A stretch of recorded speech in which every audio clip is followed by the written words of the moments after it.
In an interrogation room, a group of agents starts their 70-second session with Dr. Annika. After checking her vitals, they ask her what she saw and how she's still alive. Annika then starts sharing her story. During her childhood, Annika loves spending time with her sister Clara. When they catch a firefly in a jar, they decide to let it go so it can breathe. Suddenly Clara drops the jar and collapses, so Annika screams for their mother. Clara is immediately sent to the hospital and Annika has to watch her die while holding her hand. Years later, Annika attends a talk by billionaire Sam, who is certain that there's other life in the universe. Sam doesn't think of himself as a visionary, he calls himself an observer. He points out that he made his first billion from solar energy but he didn't invent the sun.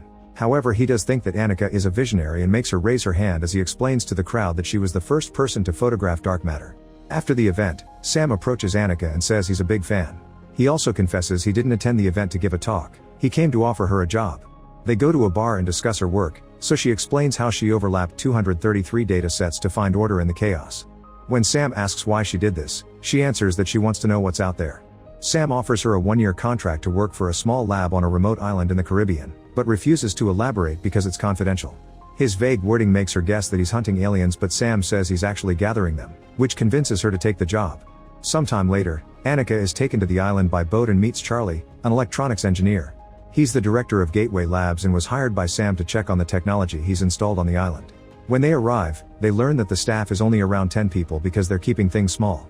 Annika explores the facility and admires a curious statue before entering the building. On the upper floor, she finds Dr. Perry, who is being injected with an immunobooster by a doctor. Annika introduces herself and offers her hand to shake, but Perry ignores it and acts hostile. He thinks Annika was sent by Sam to spy on him and be the bruise that finally kills him. Soon Charlie joins them and tries to introduce himself too, but he's also met with rudeness. As Perry shows them around the place, he reminds them that all their communications are monitored, which was part of the non-disclosure agreement they signed. In the lab, Charlie is impressed by the various devices and Perry tells him not to touch anything. Then he starts talking about evolution and how apex predators are prone to self-destruction. Now humanity is looking for another world full of resources, but since aliens are out there, they have technologically advanced competition.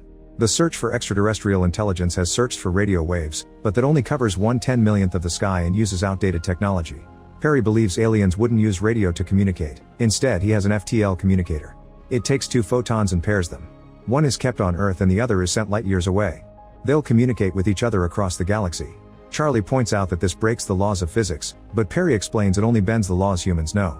Annika also insists it's impossible, yet Perry swears that's what his machine does, and he built it 6 years ago in his basement. He asks them to perfect it and leaves. Annika and Charlie stare at the chaotic data from the machine. Annika realizes they need to find order in chaos, which is what her own project did. She applies her algorithm to the machine and little by little the data is organized until they confirm they have a real signal sent by aliens. The duo rushes outside to talk to Perry, who already knew they had a signal and only needed Annika's math to confirm it. The curious statue Annika saw earlier is actually another machine that Perry calls Little Myth. Unfortunately, it hasn't managed to replicate the quantum signatures, so it can't talk to the aliens yet. Charlie has done this replication in his lab in the past, which means that just like Annika, he's been brought to use his own experiment in this machine. Later, Perry checks on his daughter Lucy, who is playing with some ants on a tree. He tells her how humans studied ants to solve traffic problems and asks about her schooling, but the girl barely talks. Perry leaves without another word. In the lab, Annika double-checks that the signal is real and starts thinking about Clara. While they were camping, they thought they heard monsters. Clara didn't believe in them and wanted to leave the tent, but Annika stopped her because she didn't want to lose her. In the evening, Charlie wants to turn on the transmitter, but Annika thinks it isn't safe to do so yet. She wonders what aliens are capable of, so Charlie shares a story. He worked on a bionic eye that could send microelectrodes from the eye to the brain, which helped blind people see. Through the years, it's received so many updates that the 5th version will offer better vision than a healthy human eye. Charlie believes that humanity will improve each body part one by one until they find a way to just put their minds in a durable container like a chip. That's what he calls the endgame for Homo sapiens. However, Annika doesn't like it and points out that painful experiences make people who they are, so they shouldn't get rid of them. She also knows that some of Charlie's patients end up taking the bionic eye off, which proves that people can be proud of their flaws. In the present, the agents point out that Annika knew Perry was a threat, so they wonder why she stayed. Annika explains she wanted to help because it wasn't a good idea to leave first contact with aliens to a crazy man. Her story continues, showing Perry checking on Lucy again. He only looks at test results and doesn't even talk to her before leaving. Later, Annika talks to the staff doctor, who hasn't left the island in 3 years and it's taking a toll on her. She explains that Perry lost his wife and son 4 years ago in a house fire and never accepted what happened. He was in a lab in an outbuilding, self-medicating and probably drunk, and only learned about the fire when the cops woke him up. Lucy survived because she was at a sleepover. The doctor says that Perry knows humans matter in theory, but not in practice.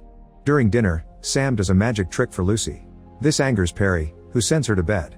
Then Charlie and Anik report to Sam, telling him that they've confirmed the signal is real. They want to inform the world, but Sam doesn't want bureaucrats to get in the way. An argument ensues and Sam reminds them that they can't even talk to the aliens yet, so Annika asks for 1 week to finish the project. While they chat, Perry keeps interrupting to comment on their meal and mentions unnatural dynamics among animals on farms. He says that an animal that prefers solitude will feel threatened by visitors and eventually attack. Suddenly Perry snaps, slamming the table as he tells the group that he won't wait anymore. He wants Charlie and Annika to fix his project now or he's done. After Perry leaves the table, Sam explains he always behaves like this and they're keeping him together with medication. The other reason why he's brought Annika and Charlie to the island is that they'll replace Perry the moment he becomes non-functional. Afterward, Charlie and Annika drink while admiring the view and Annika admits she's worried that the aliens may be hostile. Charlie thinks the universe is full of resources and technology, so there's nothing the aliens may want from Earth. Annika points out that life is fragile, and fear is the only thing keeping them safe. After everyone goes to bed, Charlie sneaks into the lab and finishes fixing Littlemouth so it can send talkback. He immediately tells Perry, who starts programming the message. When Perry calls Annika to oversee the data, she protests against the idea but she's ignored. Perry has chosen the most repeated sequence from the alien signal and will send it back even though he doesn't know what it means. He'll use the speed of light as a unit of measurement and repeat the code 10 times in different intervals. That way the aliens can tell humans are logical beings. While Annika keeps arguing with him, she texts Sam to ask him to stop this. However, Sam only says he wishes he was there. Perry guesses what she's doing and explains that even if Sam wanted to stop him, he can't because there's no kill switch. Charlie supports Perry and says they should choose a powerful quote to send, but Perry expects no response so it doesn't matter. Annika doesn't understand why he built this if it doesn't matter, and Perry says it's precisely to prove it. After some preparation, the machine glows and the message goes out. The group waits for a few minutes but sadly nothing happens. Annika calls Sam to update him and announces she's leaving, but the call ends when the phone loses service. Suddenly the lab loses power and the backup generator kicks in, but Annika is now locked in her room. At the same time, Sam watches the city lose its lights.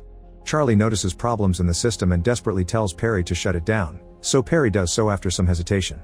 Afterward, Charlie uses his tablet to hack into the lock and open Annika's room. Together with the doctor, they watch the news and learn that the whole world lost power for a few minutes, which caused several disasters and deaths. NASA admits that they're at a loss and that this extends beyond Earth's atmosphere. Some reporters start to wonder if aliens were involved. Annika notices that the power came back after 8 minutes and 19 seconds, which is the exact amount of time that it takes sunlight to get to Earth. She thinks this means the aliens talked back in a way humans understand, since the sun is so important to them. Once Charlie agrees with her conclusion, Annika decides she must kill Littlemouth. The doctor agrees, saying they can't count on Perry's humanity. Charlie thinks the aliens have good intentions but Annika insists they can't know that, so another argument ensues. Meanwhile, Perry is watching the cameras and notices Lucy running outside, so he presses a button in the machine. By the time Annika tries to shut off Littlemouth, she discovers that Perry already did so. Outside, all bugs are dropping dead around Littlemouth, forming a perfect circle. Lucy is playing with a kite, which is suddenly pulled towards the machine. She screams in pain as the string tangled on her hand begins dragging her on the ground, making her bleed. Perry rushes to his daughter's side and untangles the string, so the kite flies away. While Lucy hugs her dad, the adults notice a strange anomaly in the sky. In the city, the National Security Agency or NSA visits Sam to ask him why his operations never lost power. They have footage of the sky anomaly but they can't study it because their satellites are still down. The anomaly seems to be growing. In 2 days it'll be seen from the mainland, and in a week the whole world will panic. Yet Sam tells the agents that the only thing on the island is a solar observatory. When he tries to leave, the agents say he needs a military escort, but Sam points out they can't do anything if they don't have charges. On the island, the terrified staff pack their things and leave. Charlie notices the circle of bugs and tries to come closer to the machine, but Annika pushes him back and scolds him. Then Charlie shows her the test results, which show that Littlemouth is surrounded by a column of air and a vacuum. Annika points out that speech is just air with meaning, so maybe this air column is data. The duo then collects some wood to start a fire next to Littlemouth and the vacuum immediately absorbs the smoke, which forms shapes around the machine. In the present, Annika says that the aliens think in thoughts and visions, so the agents want to know why they won't speak plainly. Annika thinks that advanced beings have better ways of communicating than English. Her story continues, showing Perry kicking the doctor out of Lucy's room and ignoring her concerns. Then he starts reading Peter Pan to his daughter. While the army gets ready to invade the island, the world declares a state of emergency, which includes curfews and emergency powers. People are rioting on the streets, so some governments are choosing martial law. When Sam finally arrives on the island, he asks the team for an answer that they can give to the military. Charlie theorizes that the repeated sequence is a distress signal and the aliens are trying to protect humans from harm.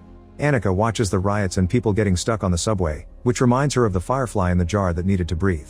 She rushes outside to watch the air column and concludes that the blackout was a scan of the world. Now the aliens know that air is important to humanity and they're using it to communicate, which means they could talk back. The air column is an invitation, however whoever steps into it will suffocate. Charlie volunteers to do it, but at that moment they're surrounded by the army and get arrested. While soldiers guard Littlemouth, Charlie and Annika insist they can fix this if they talk to the aliens. However, an NSA agent explains that governments all over the world are getting their weapons ready, so there's no way to fix this now. The group must stay in their rooms until they find a place to send them to. Afterward, Annika and Charlie discuss the situation using the intercoms. Annika is too scared, so Charlie reminds her that she can't let fear decide and that she became a scientist to help people. This makes her think of Clara's death, causing her to cry. She couldn't help Clara, but she can do something now. Annika then lies to the NSA agent, saying that Perry is still running a signal, which is making the anomaly grow. He falls for it and wants to send a soldier to shut it down, but Annika tells him only a scientist can understand the controls. The agent agrees to give her 5 minutes with Littlemouth. In a tent outside, Annika uses a laptop and pretends to access the device. Then Charlie starts pounding on his glass doors and yells to distract the guards. Annika uses the chance to run toward Littlemouth and enters the air column, only to be shot by a soldier and collapse. After a few seconds of darkness, Annika wakes up feeling perfectly fine and doesn't see anyone outside the air column. She begins thinking about questions and breathes, so the aliens confirm that they're inside her head by making her see a vision of Clara. Using the girl's voice, the aliens explain they aren't biological or machines, they're physics itself. They don't create or destroy, they learn and reorganize. Charlie's theory was right, the message was a distress signal, so these aliens came to Earth to protect humanity from other threats in the universe. Since Earth has revealed itself, it's now in danger. Other alien races are predators, but this one only protects. As Annika sees various visions of the universe, the aliens tell her that one day humanity can evolve this way too. Outside the air column, the agent stops the soldiers from stepping in. The Clara illusion gives Annika the jar and she opens it to release dozens of fireflies. As she finally lets go of her grief, she wakes up in the real world. Suddenly the mysterious cloud starts growing at terrifying speed and covers the entire planet. In the present, Annika says that humans are now safe from the universe but not from themselves. When the agents ask if the aliens will return, she answers that they never left. Make sure to subscribe and turn on notifications so you can watch more videos like this. Thanks for watching.